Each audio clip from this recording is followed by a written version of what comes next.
mamaya, ito na yung binago natin.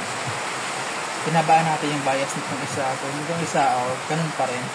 Pero ganun din gagawin ko mamaya. Mamaya nyo. Ito na siya. Na 394, 95 na lang. Hindi maganda na yan, reading na yan. Dahil sa kanina na almost 500. Sa kanina 485. Ngayon ang kuya na lang natin ay 390, almost 394.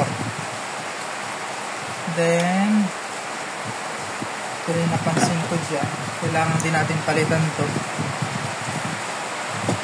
May mga, ito kasi yung problema pag mga Japik ang parts, may mga readings siya. Ayan, may mga leak. Ayan, meron din.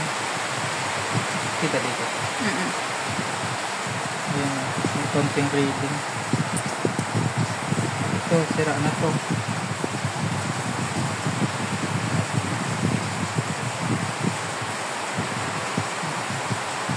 Palitan na lang natin lahat ng genuine parts. Then babaguhin natin yung design. Kaya naman gagawin natin dyan.